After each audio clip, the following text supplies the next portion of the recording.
Eguerdi honetan inauguratu dute terrorismoaren biktimen oroimenerako zentroa Gasteizen ekitaldian parte hartu dute, besteak beste Iñigo Urkullu lehendakariak, Espainiako erreginek eta Pedro Sánchez Espainiako gobernuko presidenteak inaugurazioaren harira.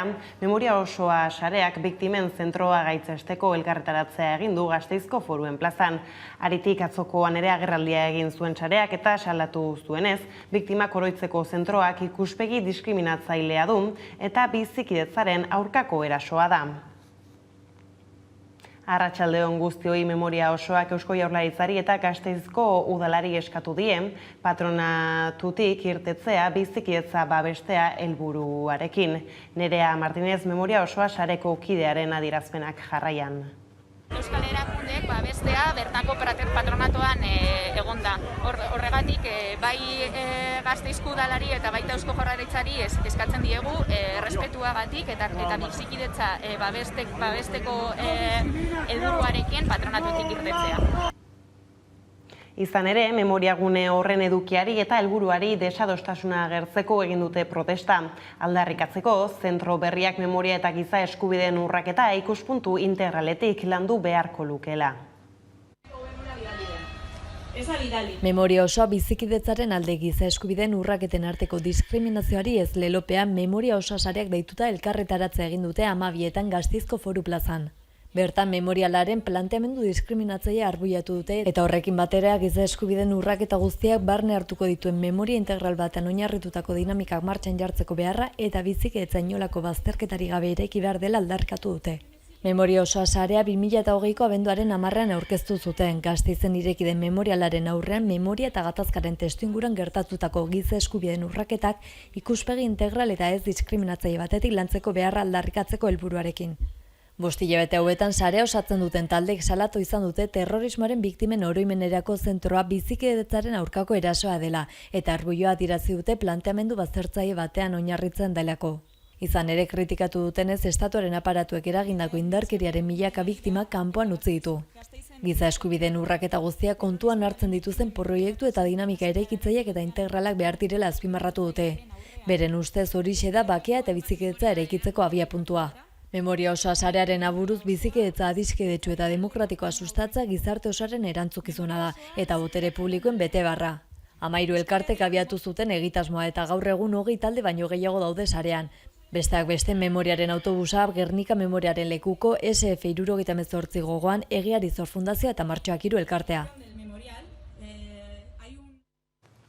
Memorialaren xedea 2012ko urtarriaren 24ko hitzarmenaren sinadura agirian jaso zen horrela idatzita. Iragana, sufrimendua eta terrorismoak gizartari eragin dion kalte izugarria ez ahazteak, gizarte askeagoa eta toleranteagoa eraikitzeko aukera emango du.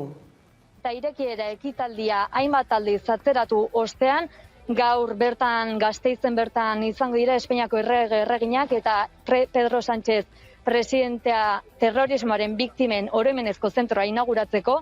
Iñigo Urkullu ere bertan izango da, 12:30 pasatxo honetan inauguratuko dute eta egitasmoa 2011an jarri zen martxan. Duela 10 hamarkada bat eta sustatzaileek hasieratik Gasteizen kokatzea erabaki zuten, hain zuzen ere Espainiako bankuaren eraikin zaharrean. Eraikina bera egokitzeko lanak duela 3 urte amaitu ziren, baina inguru egokitzeko lanak eta pandemia dela eta atzeratzen joan behar izan dira eta gaur iritsi da egun hori. 4 gunetan dago banatuta erakusketa, lehenak eta gal, BV eta Agraporen historiak biltzen ditu, beste gune batek terrorismoa eta haren ingurua jasotzen ditu, 3. gunean poliziak, auzitegiek eta gizarteak indarkeriari nola erantzun dioten agertzen da eta azken guneak biktimak omentzen ditu. Halaber, Euskal Herria Bilduk bart salatu duenez, Gasteizen irekitako zentroa bunker memorialista bat da. Unai Urruzo honoren hitzetan, ez du aintzat hartzen herri honetako biktimen zati bat, eta beste pieza bate izan nahi du, alde bateko eztabaida ez inklusiboa eraikitzeko. Mariano Rajoyren garaian sukaldatutako egitasmo bat, eta esan bezala historiaren ikuspegi partzial eta oso interesatua duena. Eta Gasteizen ezarriko da, eta hain da despropositoa horrek planteatzen duena, Gasteizen bertan, 76ko martxoaren 3an eraildako 5 langileek edo eta 100 zaurituek ez dute inolako lekurik izango memorial horretan. Aldiz, Meliton Manzanas bezalako frankista, torturatzaile eta herri honetan hainbat sufrimendu eragin duten gizakoek lekua izango dute eta horiek kontsagratu egin nahi dira memorial horretan. Izurriari helduta, COVID-19aren bilakaerak zalantza ugari eragin ditu azken egunetan, baina Eusko Jaurlaritzak are gehiago arinduko ditu izurriaren aurkako neurri murriztaileak bihartik aurrera. Ostalaritzaren sektoreak eginiko eskaerei men eginda, taberna eta jatetxen ordutegia gauerdira arte zabaltza erabaki zuen atzo Labi Babes Zibileko planaren aholku batzordeak. Gasteizen Daudane Arbeo. Eusko Jaurlaritzak are gehiago arindu ditu koronavirusaren aurkako neurri murriztaileak eta atzo Inigo Urkullu lehendakariak zehazki 5 neurri iragarri zituen. Horiek dira kanpon kirola egita baimentzea gehienezko pertsona kopururik izan gabe, bestalde aisialdiko aisialdiko taldeak 10 lagunera handitzea talde egonkorrak direla ziurtatuz, gero garraio publikoaren gaueko irteerak gauerdira arte luzatuko dira bihartik aurrera, eta azkenik kultur jarduere merkataritzaren eta ostalaritzaren ordutegia gauerdira arte luzatuko da. Esan bezala, neurri horiek gaur gauerdian sartuko dira indarrean. Gaur hasi da gainera Bizkaiko hondartzen denboraldia 2020ko neurri berdinekin. Hondartzen okupazio maila handia denean, 10 koloreko bandera jarriko da eta megafoniatik egoera horren berri emango dute. Aldundiak iaz martxan jarri zuen Bizkaia aplikazioan emango da ezagutzera edukiera maila eta hondartzetako ezaugarriekin lotutako bestelako informazioak. COVID-19aren transmisio kurbak beranzko joera argia erakutsi du azken astetan Hego Euskal Herrian, baina jaitsiera hori eten egin da. Bukatu berri den astean, aurrekoan baino positibo gehiago atzeman dituzte Osakidetzak eta Osasunbideak. Euskal Autonomia Erkidegoan azken egunean atzemandako positibo kasuak jarraian Udane Arbeoren eskutik. Azken 24 orduetan Euskal Autonomia Erkidegoan Osakidetzak 354 positibo berri atzeman ditu 8.680 test diagnostiko egin ostean. Eta beraz positibotasun tasa 100%koa da. Lurraldeka aztertuz Araban 31 positibo detektatu dituzte, Bizkaian 169 eta Gipuzkoan berriz 126. Osasun sistemei dagokienez berriz atzoko egunean 39 pertsona ospitaleratu zituzten, une honetan 162 gaixo daude ospitaleratuta eta ziuzenketa intentsiboko unitatetan berriz 94 gaixo daude. Gauzak horrela Gotzone Sagardui Osasun Sailburuak gobernu bileraren osteko prentsaurrekoan esan duenez, esperantza txertaketan dago. Izan ere, Euskal Autonomia Erkidegoko biztanleen erdiak dagoeneko dosi bat jaso du eta 127 berriz 2 dosiak. Eta honek ahalbidetu du biztanlearen erdiak dosi bat gutxienez izatea eta 27,7 txertaketa jarraibide osoa izatea dagoeneko. Txertoak heldu hala ematen ari gara. Aste honetan 50-59 urte bitartekoen immunizazioarekin jarraituko dugu. Baita, bigarren dosia dagokienei bermatuz. Gurean gaur magazinean berriz, Izortze Santin ikerlaria izan dugu eta azken egunetako positiboen joera izan du izpide. Nik uste dut esperotakoa zela nolabait, orain dela 3 aste gutxi gora bera, bertan bera geratu zen alarma egoera eta horrekin batera, momentu horretan genituen neurri murriztatzaileak, ez? Eta argi zegoen nolabaiteko inpaktua aukiko zuela, ez? Azken finean mugikortasuna emendatzen da, gure arteko kontaktuak ere emendatzen dira, eta hori baimentzen du nolabait birusa zabaltzea, ez? Eta hori da zuzen ere orain ikusten ari garena. Araban batez ere fuerteari da igotzen, ikusi dezakegu adibidez RT balioan, zeinean 1,2 baino altuagokoa dan. Nik uste dut dela Araban oso azkar jaitsi zielako eta lortutako intzidentzia akumulatu basuena lortu zuen, ez, Hego Euskal Herrian. Eta horren ikusten ari gara, bai, nolabait eten da eta goranzko joera bait ikusten ari garela. Gainera, maiatzak kutsatzen gorakada batekin itxi dute Nafarroan. Beraz, Hego Euskal Herriko datuei erreparatuta 411 positibo zenbatu dira, azken egunean 10.694 test egin da. Hala, intzidentzia tasa ehuneko 3,8 da une honetan. Alta Ipar Euskal Herrian heldu guztiek har dezakete txertoa jadanik. Oihana Teixeire aritu da gaia Gakoak saioan. Emmanuel Macron Frantziako lehendakariak ekainaren 15erako iragarri zuen txertaketa kanpainaren erabateko zabaltzea edo, eta azkenean iragan astean aitzinatu zuten epe hori, eta beraz gaurtik goiti 18 urtetik gorako guztiak jar dezakete txertoa, eta horretarako orain arte bezala webgune berezi batzuen bidez edo plataforma berezi batzuen bidez hartu behar da ordua txertaketa guneetan. Eta dirudienez, momentuz orduak hartzeko ez dago arazo gehiegi gutxienez Ipar Euskal Herriko txertaketa guneetan. Eta ordua nahiko fite aste bat edo aste pare batera lortzeko modua bada. Gobernu Kontseiluaren osteko prentsaurrekoan Arantxa Tapia sailburua izan da ere. Gaurkoan Euskadiren ingurumenaren egoeraren txostenaren datu aipagarrienak eskaini dituelarik. Oro har esan daiteke progresioa positiboa izan dela azken urte hortan. Baina egia da baita ere aldagai hoietatikan 3 joera hobetu egin behar degula, asko hobetu behar degula. Hain zuzen ere, bioaniztasunean, hondakinetan eta klima aldaketako aldagaietan. Beraz, Euskadi ondo ari da aurrera egiten bere ingurumenari dagokionez, baina baditu hobetzeko gaiak baita ere. Langatazketan berriz elkarretaratze jendetsuak burutu dira gaur, ehunka lantokitan. Enplegu publikoa sortzea eta aldi baterako langileen kontsolidazioa eskatzeko. Hego Euskal Herriko hiriburuetan mobilizazioak jaso dira goizean, Elalab, Komisiones Obreras, Satxe, Esteilaz eta SK sindikatuek antolatuta. Premiazko bilera eskatu diete alderdi eta erakunde guztiei langileen aldarrikapenei heltzeko. Eta ekainaren 5erako aurre ikusita dauden manifestazioetan parte hartzera deitu dute. Enplegu publikoa sortzeko eta euskal sektore publikoan behin-behinekotasuna pairatzen duten 60.000 langileren lanpostuak kontsolidatzeko. Nafarroan berriz ibilgailuen konponketa tailerretako langileek greba egingo dute ekainaren amaieran, sektoreko hitzarmena berrikus dadin eskatzeko. Horretarako gobernuaren bitartekaritza eskatu dute. Ibilgailuen konponketarako tailerretako langileek greba egingo dute ekainaren amaieran, sektoreko hitzarmena berrikus dadin eskatzeko. Horretarako Nafarroako gobernuaren bitartekaritza eskatu dute langileen bozeramaileek eta adierazi dute patronalak eginiko azken proposamena ez dela nahikoa.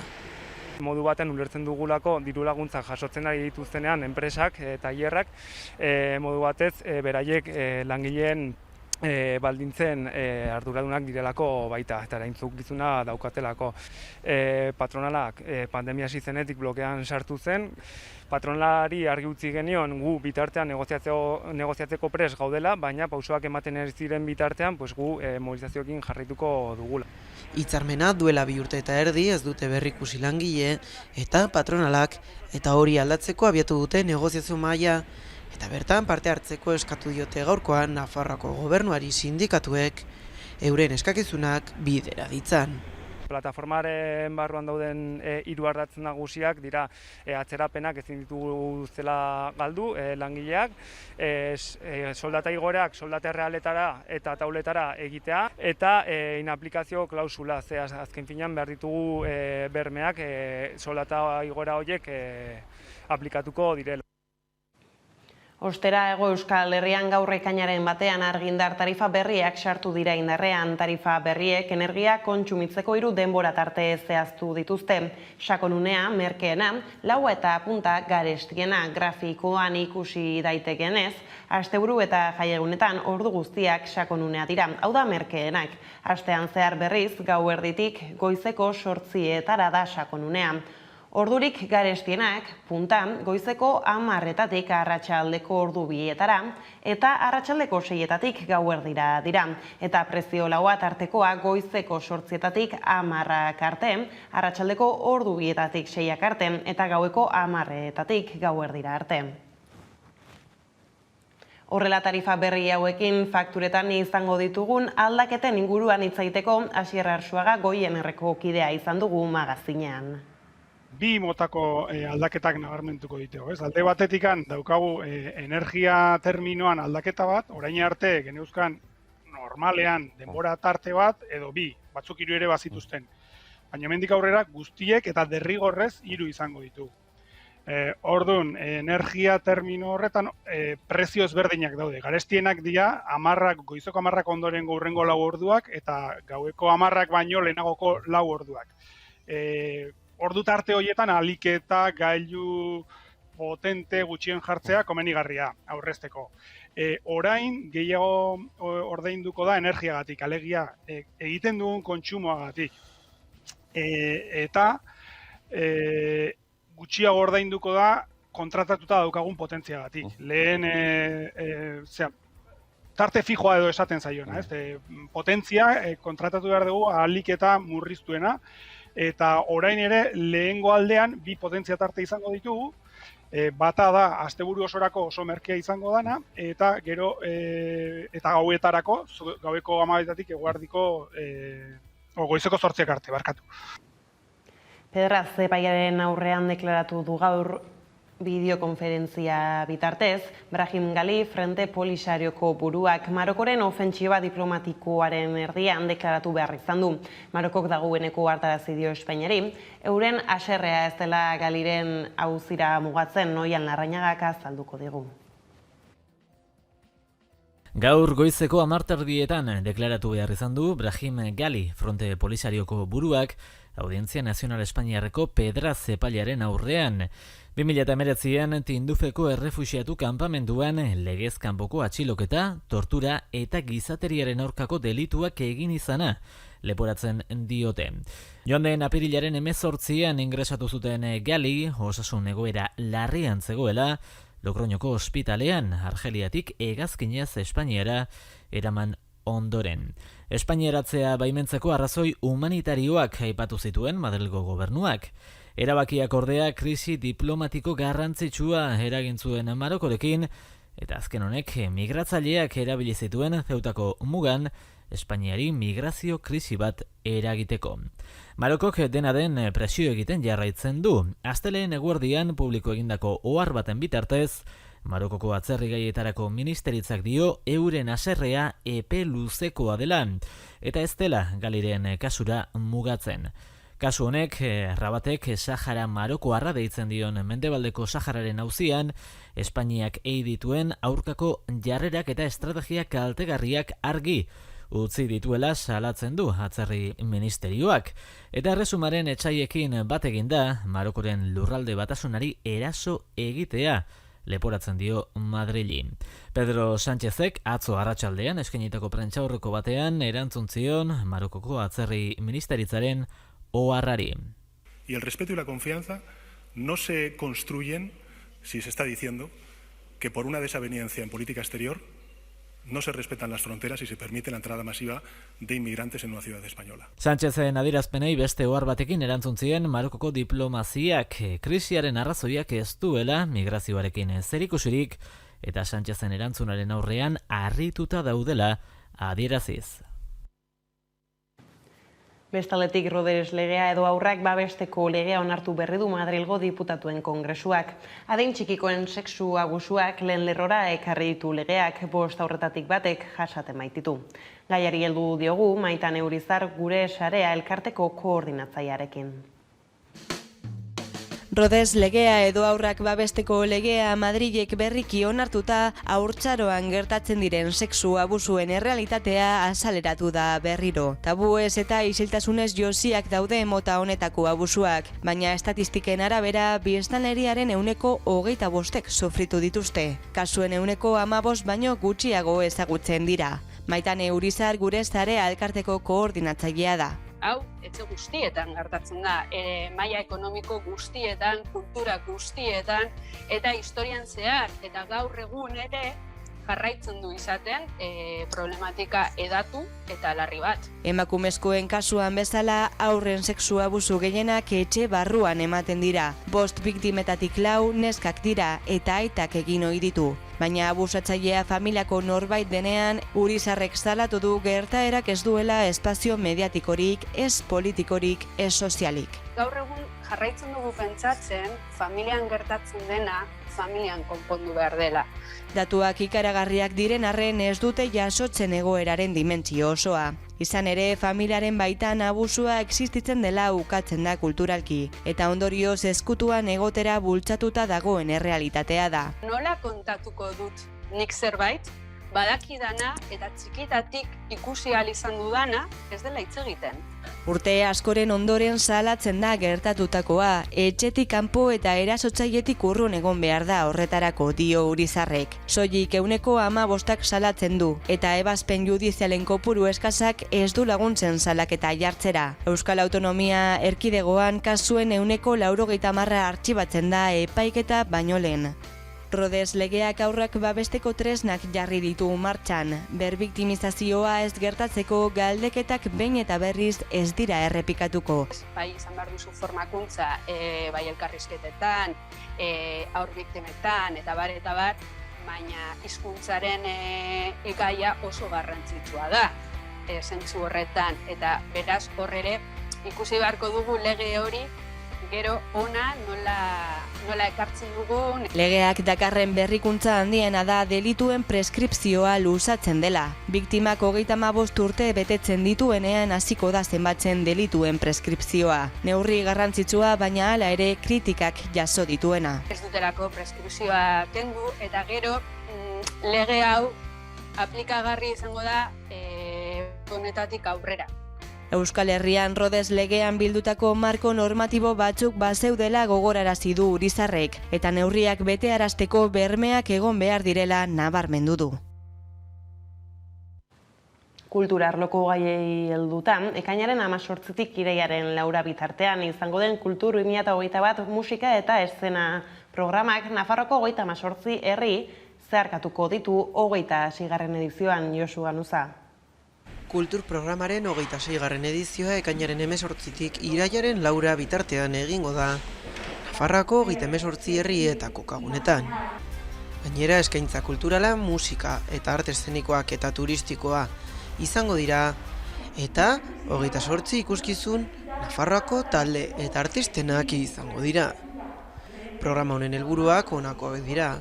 Nafarroako lurraldean banatutako kalitatezko eta aniztasunezko eskaintza artistikoa sustatzea eta zabaltzea, tokiko erakundeekin artea eta kultura hedatzen laguntzea, sektore artistikoaren ezagutza bultzatzea eta ondare historikoa, artistikoa eta naturala baloratzen laguntzea, musika, dantza eta arte plastikoko jarduerak programatuz.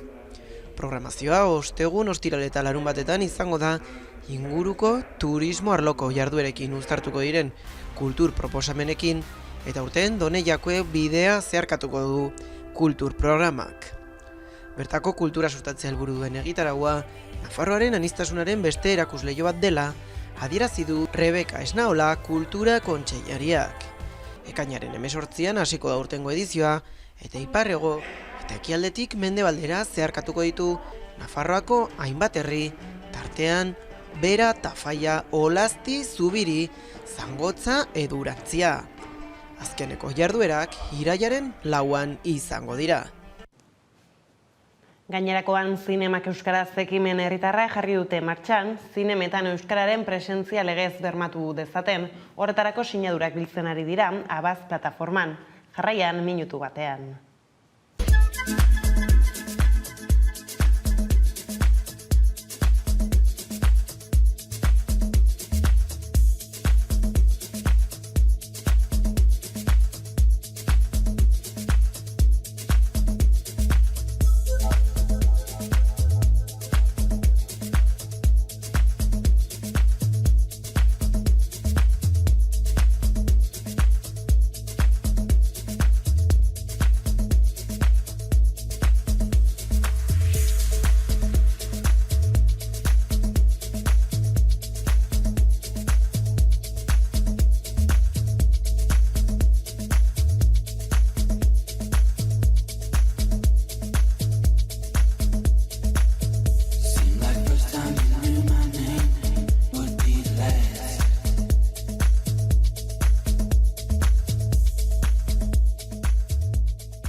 Osasunaren emakumeen taldeari harrera egin dio udalak, ez dute igoera lortu, baina txalogarria izan da haien denboraldia.